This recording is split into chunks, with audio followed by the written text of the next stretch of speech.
안녕하세요, 박사님. 안녕하세요. 반갑습니다. 네, 반갑습니다. 우리 복음방송 청취자 여러분, 그리스도의 이름으로 사랑합니다. 사랑합니다. 네, 박사님 어떻게 지내셨어요? 박사님의 근황이 네. 궁금했습니다. 5월달 한 달 동안 한국에 가서 네. 또 지도자 훈련과 더불어서 개교회 집회, 그 세미나 등을 인도하고 왔습니다. 네. 또 박사님 방송 전에 잠시 이야기 들었었는데요. 네. 또 이번에 좀 특별한 집회가 열렸었다고 들었어요. 그렇죠. 계획된 건 아니었는데 네. 가보니까 네. 제가 이태원에 있는 120년 된 이태원 감리교회에서 네. 이제 일주일 동안 부흥의 사흘 그리고 나머지 사흘은 지도자 훈련 이렇게 네. 인도하게 됐어요. 근데 마침 가보니까 그 이태원 사태가 났던 그 골목이에요. 교회가. 네. 거기 한 10분 정도밖에 안 떨어진 곳에 교회가 있고 아주 그 유서 깊은 정말 120년의 역사를 자랑하는 그런 교회가 있었는데 네. 제가 이제 첫날 집회를 하는데 이제 시차 때문에 잠이 안 오니까 새벽 5시 반에 해가 뜨니까 네. 그때쯤 거리를 나갔어요. 저는 이제 상상하기를 한산한 거리를 이렇게 상상하고 천천히 산책길 이렇게 걸었는데 골목에 웬 청년들이 가득 메어져 있는 거예요. 네. 어머, 웬 청년들이 이렇게 부지런히 새벽 기도 오는 건 아닐 것 같고 그런데 갑자기 그 청년들의 모습을 보니까 밤새도록 술 마시고 마약하고 한 그 냄새 그런 어떤 표정 네. 눈빛 깜짝 놀랐어요. 그리고 약간 두려웠어요. 그래서 다른 골목으로 이렇게 들어가니 거긴 또 동성연 여자들이 그냥 대놓고 그냥 누워있기도 하고 깜짝 놀라 여기 한국 맞아? 이런 생각이 들었어요. 물론 외국인도 끼어 있었지만 대부분 다 한국 네. 청년이었죠. 네. 제 눈에는 대학생 정도밖에 안 된 젊은 청년들인데 그 애들이 밤새도록 술 마시고 마약하고 새벽에 거리로 다 나온 거예요. 무리무리지어서. 그리고 걔네들은 눈빛도 다 흐려져 있었고 얼굴은 벌겋고 걸음걸이는 제 걸음이 아니고 말을 붙이기가 너무나 두려울 만큼 그런 모습을 보면서 얘네들이 대한민국의 청년이야? 이런 생각이 들면서 결국 얘네들이 한국의 주인공이 될 그런 아이들인데 이렇게 밤새도록 에너지와 시간과 모든 걸 낭비하고 해가 떠서 이렇게 정신없이 나와서 거리를 방황하면 그럼 누가 이 나라의 주인공이 될 수 있고 걔네들이 주인공이 됐을 때는 어떤 그런 가치관을 가지고 삶을 살게 될 것인가. 네. 갑자기 위기의식을 느꼈어요. 네. 그래서 정말 가슴이 터질 것 같은 그런 안타까움 때문에 네. 그 부흥에는 정말 통곡 같은 그런 메시지가 나왔죠. 저도 작년에 이태원 참사가 일어났던 그 장소에 갔을 때 정말 가슴이 숙연해지고 먹먹했고 참 그때 당시만 해도 이렇게 상권들이 많이 닫혀 있었었거든요. 네.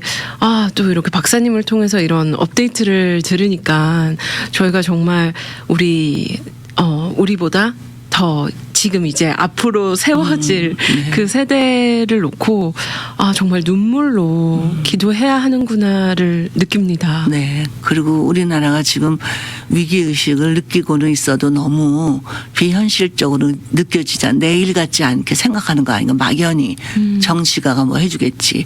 뭐 경제인들이 뭐 지도자들이 무슨 누가 하고 미루고 있지만 네. 이거는 나의 문제다라는 생각이 들었습니다. 네. 그래서 저도 한국을 빨리 나가야 되지 않을까라는 그런 급박한 심정이 되면서 네. 이 가정사역이 얼마나 필요한가. 이 아이들의 부모들은 지금 이 자녀들이 이루고 있는 걸 알까? 이런 생각이 들면서 예를 들어서 밤새도록 집에 안 들어와도 뭘 하고 있을지조차도 모르고 있지 않는가 이런 생각이 들고요. 네. 이런 젊은 아이들이 결혼해서 아버지가 되고 그러면은 어떻게 자녀를 기를 거니까 지금 안 낳는 것도 큰 문제지만 날 준비가 안 돼 있다는 것도 더 큰 문제가 아닐까 이런 생각이 드는 거예요. 네. 네. 결혼의 의미는 아나 가정의 소중함을 아나 이런 그 퀘션이 들었습니다. 네. 근데 마침 그 교회가 거기 딱 있다는 게 너무 맞아요. 위로가 돼 갖고 네. 그 교회에 나와 있는 얼마 안 되는 젊은 아이들 같은 또래 걔네들의 반짝거리는 그 모습이 너무나 정말 사랑스럽고 귀하고 네. 근데 너무 힘이 없는 그런 모습 우리가 정말 지원해야 되는데 이거 어떻게 하면 좋을까 네. 막 이런 안타까움과 동시에 기도가 나왔습니다. 네, 기도해야 맞아요. 돼요. 조국을 위해서. 맞습니다. 또 오늘 마침 현충일이잖아요. 그러네요. 네. 한국 네, 기준으로 한국 기준. 네. 네, 6월 6일. 네. 아, 맞습니다. 아, 정말 또 이렇게 생생하게 우리 박사님께서 방금 바로 다녀오신 이야기를 들을 수 있어서 너무 귀하고 또 무엇보다 그렇기 때문에 가정 사역이 얼마나 중요한지 네, 지금 뭐 중요할 정도가 아니라 좀 시급하다는 네. 그런 그 긴급성을 그게 느낄 수밖에 없었어요. 네. 뭐 이렇게 막연히 그냥 어떻게 되겠지 하고 있으면 안 되겠구나 하는 그런 절박감을 느꼈습니다. 아, 네. 나눠주셔서 감사합니다, 박사님. 네, 기도 제목입니다. 네, 정말 맞습니다. 너무 화려하고 너무나 개발되고 너무나 근대화되고 기계화돼서 처음에는 정말 너무 놀랍다 대한민국 뭐 이런 생각이 들었는데 그 내면 속으로 들어가 보니까 이렇게 그 정말 위기를 느낄 수밖에 없는 모습이 있다는 게 동전의 양면 같은 생각이 들었어요. 네. 아, 정말 우리 박사님께서 나눠주신 이 기도 제목을 저희 마음에 품고 같이 함께 꼭 애통하며 기도했으면 좋겠습니다. 네. 그래서 오늘도 한 가정이라도 더 살리기 위해 그럼요. 우리 박사님께서 나와주셨는데요. 오늘 저희 가정상담 주제는 결정장애, 우유부단한 아버지라는 주제 제목을 가졌어요. 제가 사연부터 먼저 안내해드리겠습니다. 안녕하세요, 박사님. 저는 우유부단한 아버지 때문에 고민이 많은 딸입니다. 요즘 집안 분위기가 너무 무거워서 마음이 답답해져 라디오를 통해 제 마음을 나누고 싶어 편지를 씁니다. 저희 아버지는 결정을 정말 못 내리세요. 무슨 일이든지 결정을 미루고 고민만 하시는 모습에 가족 모두가 지칩니다. 예를 들면 저녁 메뉴를 정하는 것조차도 한참을 고민하시다가 결국엔 엄마가 짜증을 내며 하시곤 합니다. 됐어, 내가 알아서 할게. 그런 아버지의 모습에 엄마도 좀 점점 더 짜증을 내시는 일이 많아지셨습니다. 아버지도 그런 엄마의 모습에 또 짜증을 내십니다. 두 분의 싸움도 잦아지고 집안 분위기가 점점 나빠지고 있습니다. 엄마는 아버지의 우유부단함 때문에 스트레스를 많이 받으시는 것 같습니다. 하지만 제가 보는 더 큰 문제는 바로 제 남동생입니다. 아버지를 닮아 결정을 더 잘 못 내립니다. 작은 일 하나에도 고민만 하다 결국에 아무것도 하지 못하는 모습을 보니 너무 답답하고 걱정이 됩니다. 예를 들어 남동생이 학원 수업을 들을지 말지 결정을 못하고 미루다가 결국 신청 기회를 놓친 적도 있습니다. 심지어 대학교 지원하는 서류도 결정을 못하고 미룬 거 있죠. 이런 상황에서 저는 어떻게 해야 할지 모르겠어요. 아버지가 조금만 더 결정을 빠르게 내리셨다면 엄마와의 싸움도 줄어들고 우리 남동생도 더 자신감 있게 행동할 수 있지 않았을까 하는 생각이 듭니다. 저희 가족이 화목하게 지낼 수 있도록 아버지께서 또 결단력 있는 모습을 좀 보여주셨으면 하는데요.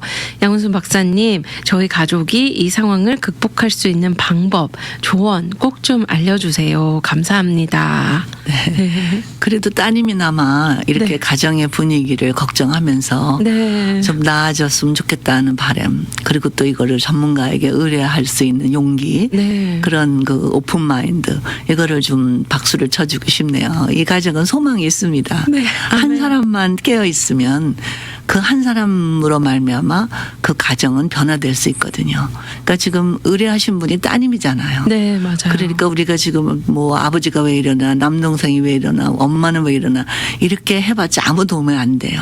그래서 의뢰한 우리 따님에게 제가 얘기하고 싶은 거는 아버지가 왜 이럴까? 라고 모든 문제의 책임을 아버지에게 다 돌리고 비난하고 또 속상해하고 그리고 또 본인도 가만히 있으면은 마찬가지 아무 변화가 일어나지 않죠. 네. 그래서 내가 왜 이러나 그리고 속상하고 화나고 이걸 바꾸고 싶은 마음을 가진 사람이 이제 행동을 취해야 돼요. 그래서 제일 먼저 할 행동은 이 이런 아버지와 남동생을 이렇게 우리가 블레임한다든가 네. 아니면 모든 책임을 전가하지 말고 일단은 그분들을 힘을 주는 어떤 행동이 필요해요. 그러니까 아버님이 이렇게 결정을 못하는 이유는 그냥 왜 이렇게 우유부단할까? 왜 이렇게 남자가 저러나? 라기 이전에 너무나 책임감이 강하구나. 그 책임감이 강하다 보니까 그게 무서워서 책임지기는 게 두려워서 네. 결정을 내리는 거를 망설이고 있다는 거를 한 번쯤은 그 뒷면을 생각해 주면 어떨까? 그래서 이제 그런 화가 날 때가 있잖아요. 우리 아빠는 왜 저래? 이렇게 할 때. 네. 그럴 때 얼른 블레임하기 전에 아빠가 책임감이 너무 강해서 이렇게 그 아빠의 그 뒷면에서 바라볼 수 있는 그런 그 좋은 면을 끄집어내 주는 거죠. 그럼 아빠는 그 말을 듣는 순간 벌써 눈치로 알잖아요. 나를 블레임하고 있고 이제 화가 나고 있던 걸 분위기로 벌써 느끼거든요. 네네. 그럼 벌써 스트레스를 받으면 그 아이디어도 생각 안 나고 어떻게 해야 될지 행동할 수 있는 힘도 없어요. 그러니까 그냥 멍하게 있게 되는 거거든요. 그럴 때 얼른 아빠는 정말 너무 책임감이 강해서 쉽게 본인이 결정 내리기가 두려운 거예요. 이렇게 한마디만 해드리면 갑자기 아빠는 자기도 인식하지 못했던 자기 내면에 숨겨져 있는 어떤 자원, 자기 긍정적인 면 이거를 딱 생각하게 되는 거죠. 그런 순간 이분은 이렇게 딱 무슨 침을 한 대 딱 맞은 것 같은 정신이 번쩍 나는 순간을 맞게 아하 하는 순간이 오거든요. 네. 그런 나름대로의 아이디어가 떠올라요. 네네. 그래서 맞아 고맙다 뭐 이렇게까지 성숙하게 답변을 못해도 속으로는 반갑기도 하고 인정받고 있다는 그리고 자기 위치를 다시 한번 깨닫는 거죠. 네. 그러면은 꼭 제가 이렇게 말을 결정해서 나는 오늘 저녁에 뭐 먹고 싶어 이렇게 말을 못해도 당신은 어떻게 생각해? 오늘 뭐 할 거 어떤 아이디어가 있나? 아니면 딸한테 너는 오늘 뭐 먹고 싶어? 이렇게 되질문이라도 할 수 있는 생각이 난다는 얘기죠. 네. 그럼 그거 갖고 뭐 오가고 네가 결정 못하니까 내가 한다 이 차원이 아니라 이제 나는 이러이러한 생각이 있는데 아버지는 그걸 좋아하실까? 아버지가 뭘 좋아하는지 우리 가정이 제일 중요하거든. 이렇게. 네. 그렇게 해서 아빠의 위치를 좀 세워주고 그 결정이 얼마나 중요한 결정인 걸 알려주면 훨씬 더 그 밝은 반응을 보이지 않을까. 그러니까 짜증 난 다음에 그냥 어휴 간다 막 이런 식으로 하는 것보다는 네. 짜증 나기 시작했을 때 행동을 딱 취하라는 그 조언을 드리고 싶어요. 아, 네. 사실 많은 분들이 모든 분들이 성격의 속도가 또 동일하지 않잖아요. 그렇죠. 어떤 분들은 느리기도 하고 맞아요. 어떤 분들은 굉장히 빠르고 앞서 그렇죠. 나가는 분들도 네. 있잖아요. 또 이런 이야기도 들었던 것 같아요.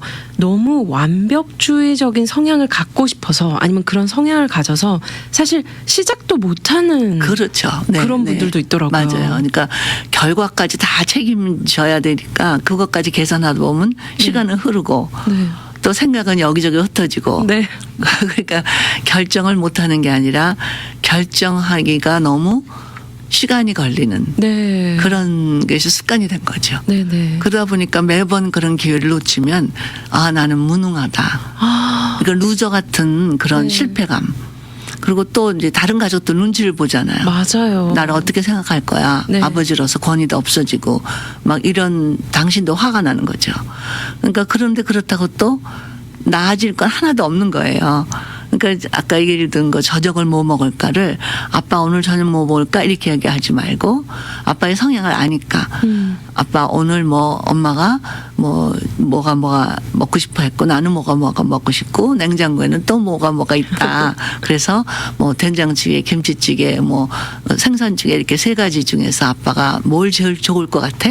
이제 이렇게 제안을 하면 선택하기가 훨씬 쉬워질 수 있고 네. 또 그렇게 뭐 심각한 결정이 아니면 맨날 그냥 아빠한테만 물어보지 말고 이제 이렇게 애교 있게 딸이 아빠 오늘 나는 김치찌개가 땡기네. 아빠는 어때? 이제 이렇게 하는 것도 애교 네. 있는 좋은 반응이 아닐까 하는 생각이 들어요. 맞아요. 우리 사연 보내주신 분이 굉장히 지혜로워지지 있지 않을까. 네, 우리 그런 생각이 따님이 들어요. 벌써 가정의 분위기를 보면서 개선시키고 싶은 맞아요. 그런 마음이 있잖아요. 네네. 그런 보통 통찰력이 아닌가요? 몰라. 엄마 아빠는 맨날 저렇게 싸우면서 그만하고 나는 몰라 하고 모른 척할 수도 있는데 그걸 보면서 뭔가 개선하고 싶은 마음이 있다는 거는 그 따님 속에 그런 어떤 의욕이 있다는 얘기거든요. 네네. 그런 분이 먼저 주도권을 지는 거죠. 네. 반응만, 그러니까 리액션이 아니라 프로액티브한 그런 반응을 가지라는 얘기죠. 네. 근데 다만 이 사연의 좀 끝부분에는 남동생 이야기가 나와요. 그렇죠. 이 부분이 또 누나로서 그렇죠. 또 사실은 부모가 아니기 때문에 본인이 할 수 있는 영역이 분명 있을 거고 그렇죠. 그러면서도 부모를 리스펙트하는 영역이 있을 것 같아요. 그렇죠. 그리고 그 부분을 굉장히 고민하는 것 같은데요. 네. 네. 그래도 누나가 돼서 참 다행이에요. 네. 오라버니였으면 훨씬 더 속상하고 네. 더 어떤 영향을 미칠 수 있는 그 어떤 비중이 너무 좁았을 텐데 그래도 누나기 때문에 조금은 네. 힘이 있는 거죠. 그렇지만 누나기 때문에 이제 남동생에 대해서 지나치게 간섭을 하면 남동생은 더 반발할 수가 있죠. 그리고 그걸 보는 아버지 마음속에는 입 밖에 내지 않아도 날 닮아서 저렇다라는 암암리에 비난을 받고 있다는 걸 눈치를 채고 분위기에서 느껴지거든요. 그러면 그 무게가 더 크게 실려서 네. 더 압박감을 느끼죠. 그러니까 이제 동생에게도 칭찬이 필요해요. 그래, 너가 신중하게 생각해야 될 문제지. 이제 일단은 동생이 망설이는 이유가 게을러서 그렇다든가 아빠를 하면서 우유부단하다든가 결정을 못 내리는 장애자라든가 루저라든가 뭐 이런 앞에 그런 실수하거나 실패한 경험들 때문에 이런 딱지를 암암리에 붙여주게 되거든요. 네. 이제 그거를 부식시켜 주는 거죠. 그렇게 나를 그렇게만 생각하지 않는구나. 내가 중요한 결정을 신중하게 생각하다 보니까 시간이 걸리는 것 뿐이구나. 이런 인정을 받고 있다는 걸 생각하면 훨씬 더 자신감을 갖게 되죠. 네. 특히 남성들은 가정 안에서 여성들의 지지가 꼭 필요해요. 그러니까 남편들에게는 아내의 지지가 필요하고 또 이제 아직 결혼 안 한 그런 그 아들 위치, 남동생 위치의 경우는 누나나 어머니로부터의 인정이 필요한 거죠. 왜냐하면 장래 자기 아내의 대체물이 될 수 있으니까 그런 반응에 민감하게 반응을 보이거든요. 네, 네. 그래서 누나가 이 남동생을 자꾸 칭찬을 해줘야 돼요. 예를 들어서 어쩌다가 얘가 어떤 결정을 하잖아요. 그러면 당연하다고 보지 말고 어머 얘가 이렇게 결정을 한 것 좀 봐. 너무 늦지 않게 그래도 빨리 결정해냈네. 너는 역시 신중하게 생각하지만 네 문제는 네가 책임질 수 있는 능력이 있다는 얘기야. 네. 이렇게 딱 그것을 그 순간을 포착해서 네. 칭찬을 빨리 해주는 거예요. 그러면 그게 더 이제 힘을 얻고 그다음에 더 빨리 결정할 수 있는 힘을 갖게 되죠. 네. 그래서 이거를 뭐라 그러냐면 igniting the greatness라 그래요. 네. 그러니까 위대함에 불을 지펴준다. 그러니까는 우리는 아무리 뭐 성격적으로 나약하고 뭐 약점도 많고 재성이 있죠. 누구나 다. 그래서 약점이 있게 마련이지만 그 약점 뒤에는 반드시 장점이 있게 마련이에요. 맞습니다. 아무리 사소한 거라도 네. 그거를 빨리 찾아내줘야 돼요.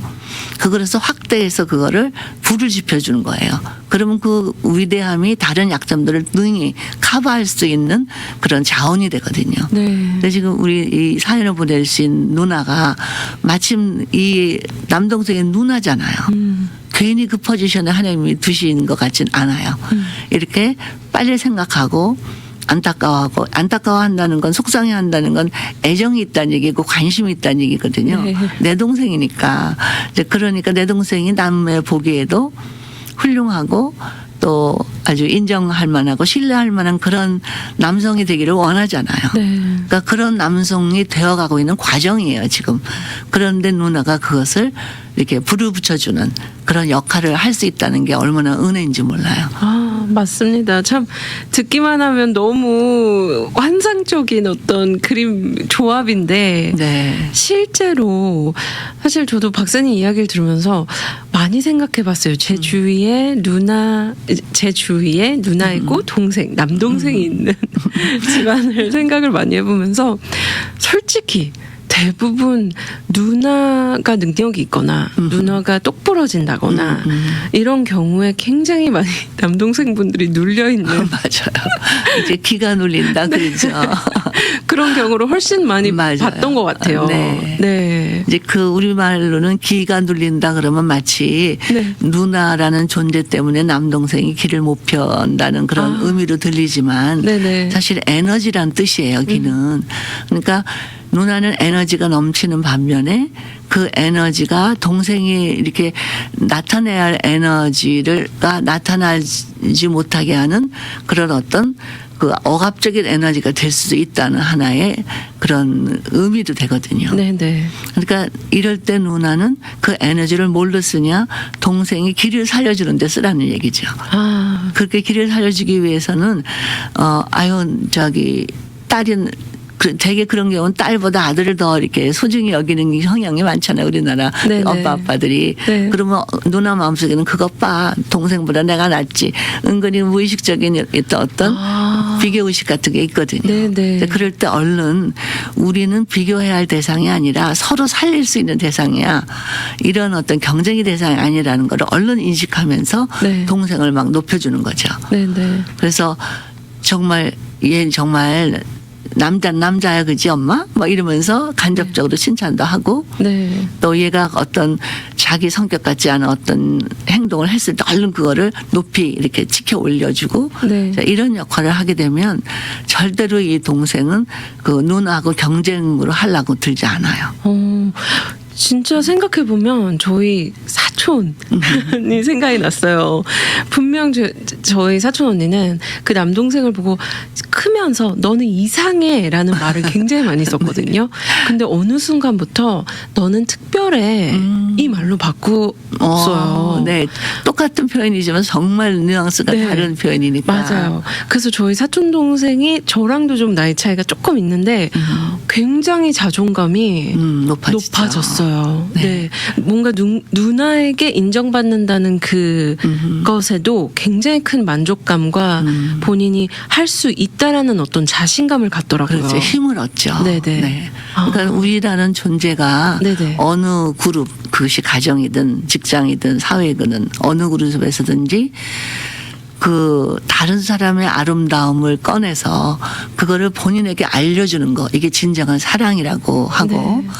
그 사랑이 바로 진정한 영성이 된다는 거를 알아야 된다는 거죠. 네. 오늘 우리 박사님과 결정장애, 우유부단한 아버지라는 주제로 이야기를 하면서요.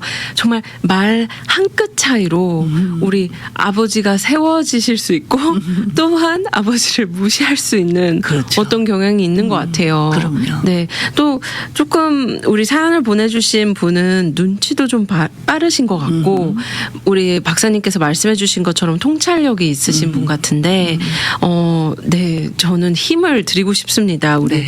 아버지께도 좀 더 속 깊은 그렇죠. 네, 딸의 모습을 맞아요. 보인다면 네. 아버님도 선택에 있어서 결정을 하는 데 있어서 조금 더 사실은 내가 이래서 이래라는 어떤 설명도 해주시지 않을까 싶거든요.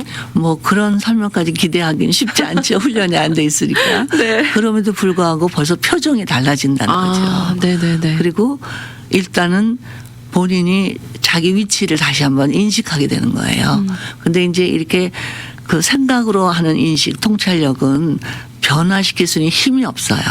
근데 어떤 게 변화시키냐면 이모셔널 인사이트, 그러니까 감정적인 통찰력을 발휘하면 그것은 그 사람의 행동을 변화시킬 수 있는 힘을 줘요. 상담자들이 그런 기술을 가지고 우리 똑같은 그 문제를 가진 내담자를 만났을 때 그렇게 이모셔널 인사이트, 감성적인 그 통찰력을 갖도록 자극을 해주거든요. 네네. 그러면은 자기가 인식했었지만 안 됐던 것이 할 수 있는 힘으로 나타난다는 거예요. 그게 에너지가 된다는 거죠. 그러니까 이제 일반 전문 상담자가 아니라도 그런 작은 그런 어떤 그 기교를 배우기만 한다면 가정에서 자기 가족들에게 그런 것을 발휘해 주면 그 그 존재가 얼마나 축복이에요. 맞아요. 저는 그래서 축복의 통로다 이렇게 얘기하고 싶거든요. 네네. 그래서 우리 그 사연 주신 분에게 박수를 보내면서 축복의 통로가 될 수 있도록 한 발 더 나아가서 그 아버지나 남동생에 대한 어떤 못마땅한 마음, 비난하고 싶은 마음 이런 거를 용서를 일단은 자기 스스로 자기를 용서하고 또 아버지를 용서하고 남동생을 용서하고 그분들을 아버지로 동생으로 해주신 하나님께 감사하면서 본인이 이런 역할을 하는데 그분들의 감성을 좀 건드려주면 어떨까. 네. 그 역할은 여성이 해야 될 일이라는 생각이 드네요. 아, 그러면 박사님 꼭 우리 사연 보내주신 분이 아니더라도 우리 듣고 계신 많은 청취자분들이 이런 관계에서 문제가 좀 있다면 그렇죠. 이런 감정적인 통찰력 이걸 네. 인식하는 것, 그렇죠. 이모셔널 인사이트로 이렇게 상대방에게 다가가는 네 그런 자세가 있을 때 그러면 정말 달라지죠. 네. 가정이 달라지고. 네네네. 그 가정이 달라지면 교회도 국가도 사회도 달라지죠. 맞습니다. 네. 참, 맞아요. 제 눈에서만, 제 눈의 기준으로만 보면 그 사람의 나쁜 점만 볼 수도 있고 또 그렇죠. 좋은 점만 볼 수도 있겠지만 맞아요. 예, 그런 상황과 상관없이 정말 이 상대방을 이해하려고 그러고 그 상대방의 감정을 조금 더 바라보려고 한다면 보는 시선 자체가 좀 다를 것 같아요. 그렇죠. 네. 내가 좋게 생각하든 또 나쁘게 생각하든 상관없이 그분이 내 아버지라는 사실에는 변함이 없어요. 맞습니다. 근데 내가 그 아버지를 존중하고 신뢰하지 못하면 결과적으로는 내가 나를 존중하고 신뢰하지 못하게 되거든요. 네. 그래서 그게 아버지를 위한 어떤 통찰력이 아니고 사실은 결과적으로는 자기를 위한 통찰력으로 발휘가 될 수 있는 거죠. 오늘도 우리 양훈수 박사님께서 굉장히 여운이 남는 이야기를 해주셨어요. 그리고 사실 굉장히 깊은 것 같아요. 이렇게 저도 제 자신이 스스로 책상에 앉아서 아니면 무언가 어딘가 멀리 예쁜 뭐 나무를 바라본다든지 하면서 굉장히 생각해보고 싶어요. 과연 상대방의 감정을 제가 바라보고 이야기를 했는지 이야기를 나눴었는지 아니면 정말 제가 보고 싶은 대로 봤었는지라는 생각이 듭니다. 맞아요. 네. 박사님 오늘 이 시간 함께 주시면서 감사드리면서요. 정리의 말씀 부탁드립니다. 이 가정 안에서 우리가 가족끼리 부딪히고 또 울고 웃고 먹고 이러면서 즐거움과 슬픔과 고통을 함께 나누는 존재가 있다는 게 우리에게는 정말 얼마나 큰 은혜고 자원인지 몰라요. 근데 그 은혜며 자원이라는 그 존재가 나에게 그 상처를 줄 수도 있고 고통을 남겨줄 수도 있고 근심을 줄 수도 있고 그럴 수 있다는 거죠. 그래서 이런 어떤 부정적인 그런 생각이 딱 들면 잠깐 거기서 스탑. 그래서 계속 그 부정적인 감정으로 계속 진전하지 말고 잠깐 멈춰서 심호흡을 하고 기도하고 그리고 자연을 바라보면서 내 마음이 여유를 갖고 그러면서 한번 그분들을 존재를 하나님께 의탁하면서 감사하기 시작하면 돼요. 네. 아버지가 계신 게 감사합니다. 남동생이 있어서 감사합니다. 어머니를 인해서 감사합니다. 그러고 나면 이거 보는 느낌이나 시각이 달라질 수 있어요. 네. 그 시각이 달라지기를 기다리지 말고 일단 멈춰서서 이렇게 몸으로 어떤 행동을 취하면 이게 느낌도 달라지고 생각도 달라지고 감각이 달라져요. 이 감각이 너무 중요하거든요. 네. 맞습니다. 똑같은 저녁료를 봐도 뭐 이제 끝이다 생각하지만 찬란하다, 막 새로운 꿈을 꾼다, 막 이렇게 할 수도 있기 때문에 네. 그런 모든 걸 긍정적으로 바꿀 수 있는 키는 감사라는 거 다시 한번 확인하고 싶습니다. 네. 오늘도 귀한 시간 허락해 주셔서 감사합니다, 박사님. 감사합니다.